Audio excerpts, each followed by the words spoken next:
What happened? What happened? Okay, let's go here. I don't know. You break it? That's not... Yeah, it broke. All right, now we're good. So, Ricky, my friend over at Council State Media, subscribe to them. They're great. Over on the Substack, councilstatemedia.uk is his URL. He, of course, had to get the custom URL again because he wants his stuff to be shown on Twitter when he previews, and without a custom URL, you can't do that. Thank you so much, Elon Musk. Oh, by the way, indiemediatoday.com is mine. You can go check that out, too. So,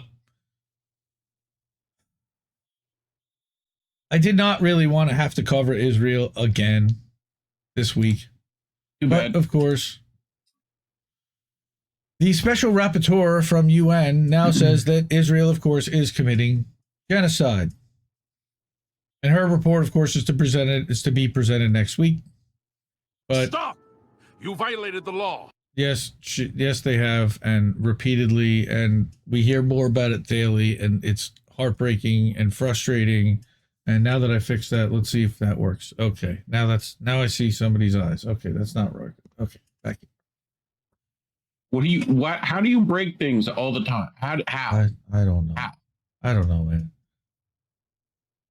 The UN Special Rapporteur on the occupied Palestinian territories, Francesca Albanese, has found that Israel is committing genocide in Gaza. And I don't think that that's a surprise to anybody here in our chat. Right? The ICJ, that's following a 4-month-long investigation. So it literally took them 4 months to figure that out? Yep. Okay. So her report, of course, is set to be presented to the UN Human Rights Council next week.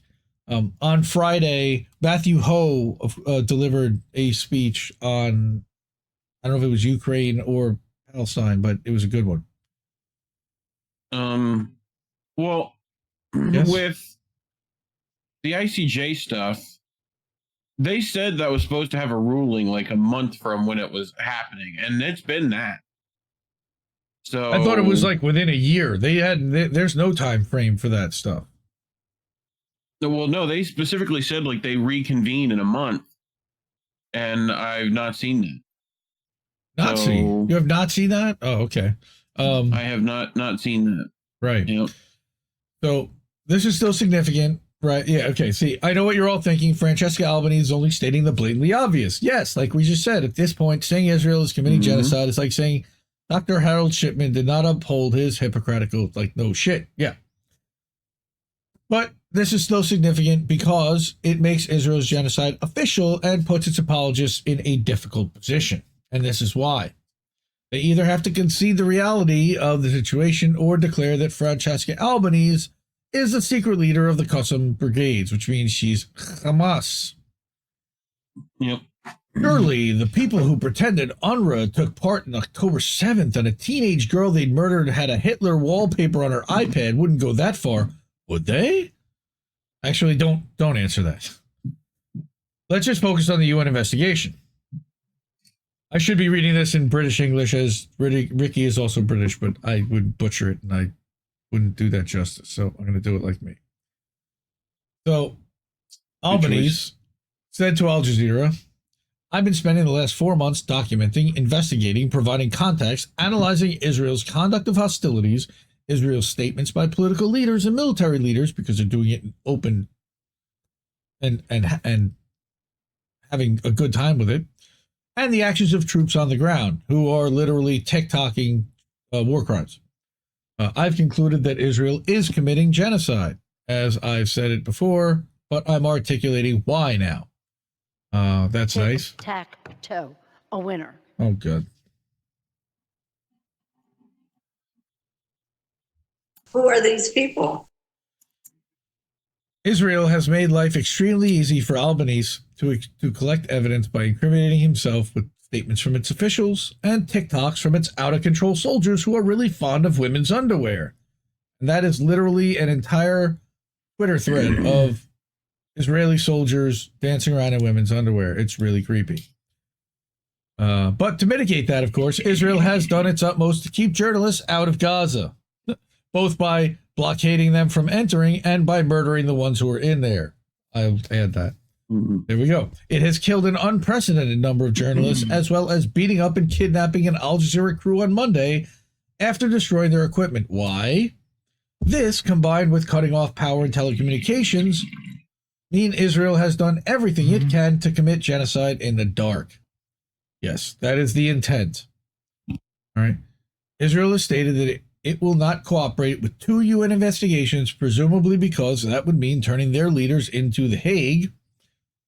Obviously, the UN is involved in anti-Semitic conspiracy, along with all the world's human rights groups and Charlotte Church. This is a huge concern. Huge. Albanese has stated that Israel, of course, has attempted to hinder witness accounts. No shit. And she condemned their decision to deny UNRWA head Philippe Lazzarini entry into Gaza. That decision might have something to do with how Lazzarini described the situation, which was that, quote, the highest number of people ever recorded as facing human-made famine, along with mass killings, constant harm, and creation of conditions that gut life of humanity has a name, genocide, unquote. The Israeli Foreign Ministry insists that he was not denied entry into Gaza, but given the denial of entry was confirmed by both Egypt and UNRWA, I know who I believe. Albanese also said of the unprecedented decision, quote, Israel wants no witnesses and no truth tellers. Motaz Aziaza, by the way, was had his Facebook account not just suspended, now it has been canceled. He can't get back on permanently. So this woman pointed out to Twitter that the WHO even, and they're awful, but even they say that an increasing number of children in Gaza are on the brink of death due to acute hunger, with newborns dying because of low birth weight. I think you've covered this too. Meanwhile, thousands of trucks with essential supplies have been blocked at Rafah for months. Not that there's anything wrong with that. All right. And our friend Nuno Marquez over at Let's Bugle was mentioning today, I saw in a tweet that he said that they turned a truck around because it contained dates. Okay. And the dates they didn't want to allow in. So they literally turned the entire truck full of supplies around because it had one thing that they didn't like. They did the same thing with another truck because it contained... Why didn't they like dates? I don't know. But another one because it contains surgical scissors. That wasn't allowed on the approved list of things that they're letting in right now, apparently. Okay. So how could anyone argue that blocking aid trucks while babies die of starvation is anything other than mass murder? Israel has ignored all the recommendations by the ICJ to minimize civilian casualties and demonstrate that it's not committing genocide, because they are, of course. Right? Instead, it's done the opposite, increasing its attacks on hospitals, massacring civilians, and using starvation as a weapon of war. Ricky does not pull his punches, and I really appreciate that he does, just state it out exactly as he sees it. Even Netanyahu publicly stated, quote, nobody will stop us, not the Hague, not the axis of evil, and not anybody else, shortly before pretending UNRWA was Hamas and getting Western governments to suspend humanitarian support. This was in January. Are you proud your government has participated in the starvation of the most desperate people in the world? The reality is, Gaza is 85% of the population. 85% of the population are internally displaced due to the destruction of their homes, and they're regularly massacred while they queue for aid. We've seen that multiple times, the flower massacres.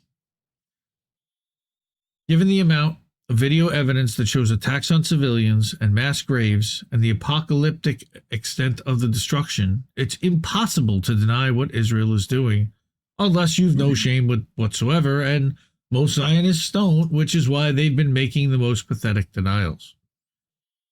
And the best part of this plan is, no one can stop me. Ricky says he even saw one troll call the UN rapporteur an attention seeker and insist that she's not allowed to call this a genocide because only the courts can do that. This is interesting logic, considering Israel accuses Hamas of genocide all the time, which is insane, and also ignores the courts. But strangely, Western leaders are struggling to condemn Israel's genocide with the same conviction that they condemned the October 7th attacks, instead saying they would like Israel to let in more aid, as though it's an idealistic goal, something to aspire to. Bruh. Yeah. If Israel started letting slightly more aid through, our leaders would hold this up as evidence that there's no genocide and act like Netanyahu's been exonerated. But they would maintain that Hamas must be eradicated because their forgiveness only works one way, in favor of the occupier. Well, and it's also, I see some people figuring out what me and Colin figured out like months ago, is that they've been co-opting ceasefire. Like, we had a problem with that term the minute they started using it because we knew that would happen. Because ceasefire means that's temporary. There might be a return of fire later. Like, if you're not talking about the liberation of Palestine, end of story, what are you doing? Like, it's just dancing around the problem. So, you know, this is what politicians do all the time. So, and you're seeing a lot of like shit libs and whatever go down this road, you know, having the bare minimum position here. Now we got Kamala Harris and even I didn't want to use her name. She's asking for it too. And now she's getting applauded by clowns like Ryan Grimm, Otto the autopilot, all right, that's falling for the crap. Why? Because he's got a book to sell. Because he wrote a book about her. Guys, he wrote a book about her. It's not really much of a mystery. You think you just fell out of a coconut tree? I'm not going to say anything. You exist in the context of all in which you live and what came before you. Famine is now officially imminent in Gaza and expected to affect 7 times more people than the famine in Yemen, with catastrophic levels of hunger, according to the IPC. We're potentially looking at the most intense famine since World War II, despite all the food needed waiting in trucks at the border. If those trucks aren't allowed in, starvation and disease are likely to kill more civilians than the bombs and bullets, meaning we could see at least a doubling of the official death toll of 32,000, which we know is substantially higher than that because that's not counting all the people currently missing and under the rubble. And then there's like the 100,000 that are injured, or the amputated limbs, or the orphaned children. And that was the number since, by the way, that number hasn't been changed since December. Thank you, Nick. From what we've seen. Nick Cruz for pointing that out this week. Yeah. Everywhere. So definitely underreported number here. Yeah. While the civilized world rightly shows outrage, the British government ministers insist that pointing out Israel is committing genocide is somehow anti-Semitic. What's going around? Zara Sultana and Beth Winter have both been rebuked in Parliament in the past week for expressing concern about starvation being used as a weapon of war. How dare they mention it? In a real country, the ministers rebuking them would be facing prosecution for supporting genocide. It's not like the police can't involve themselves in this kind of thing either. If you doubt that, try tweeting something in defense of Hamas and watch how quickly anti-terror police arrive at your house and confiscate your devices. You stay safe out there, Gordon Dimmack, and don't fall for it. Please, stay safe. Don't let them get you. Authorities can quickly punish support for Hamas, but not support for the genocidal IDF, who kill at least 20 times more civilians and injure many, many times more. When this thing is over, we'll need an inquiry into why our political establishment and mainstream media decided the lives of Palestinians matter so much less than the lives of Israelis. Now again, 1,147 is the total number of Israelis they say officially were killed on 10/7. The numbers don't lie. and they spell disaster for you. Big Papa Pump, baby. New World Order, as George H.W. Bush famously said. But we have before us the opportunity to forge for ourselves and for future generations a new world order. Yeah, that ruthless motherfucker right there. Yeah, we talked about him a little while ago. But anyway, yeah, it's crazy. But one thing for sure, we have an interesting few years ahead, right? If our leaders ignore findings that Israel is committing genocide and continue to support it, what will happen to organizations like the ICJ, the ICC, and the United Nations? How will anyone take international law seriously? They don't. If it's applied only selectively, even for the most serious crimes humanity can commit, they don't care. I'm no legal expert, but I'd love to hear from someone who is what they think is likely to happen going forward, or is this one of those times that's so unprecedented nobody knows? I suspect it is.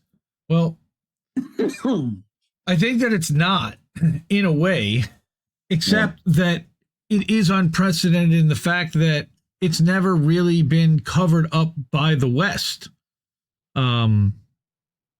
In a way like that. Maybe World War II. I don't know.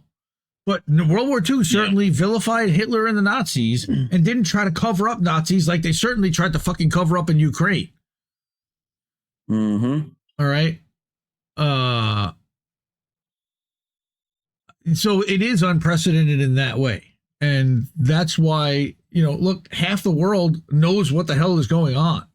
And it's the half that doesn't listen to Western media. And we are plugged into that side of it too. Well, I heard Colin brought a thing on Wednesday that was about the schools. Yeah, where the kids said, "Why do you teach us about human rights if it doesn't apply to us?" And that got me. Just fucking devastating. Okay, so fuck Google, who's now over on the Rumble. Also, welcome, fuck Google, who's now OG fuck Google. Because, AO, they deleted his YouTube account for spanking deranged Zion Nazis. Yes, fuck Zionists and YouTube. Yes, that really sucks. Fascists can eat the back of my dick. That's kind of gross, so thanks for that. All right. Nobody's over on the Rockfin yet, so rockfin.com/INN and rockfin.com/IND Left News. If you're over there, let's turn that off. Boom. Okay. Let's see over here. Yes, we are dealing with a desperate ruling class. Desert Mantis, I agree. Anna Ringwald is that the West is bought, and what can overcome that? Well, an East that is not bought is the answer, and that's going to be China. China, right? So China's the answer, unfortunately, and they're not the answer. They're not the utopia, and they're not the answer that everybody really wants necessarily. But you're going to need somebody who's a bigger power with a larger population, more money, more weaponry, more every type of power there is. Thank you, Retro. Yeah, in Ukraine, they're our Nazis. That's right. They're Urna. No, they're Un Nazis. OUN. Right. So, thank you, Bad Cookies. Thank you for being here. Love you, man. Appreciate all your support all the time. Seriously.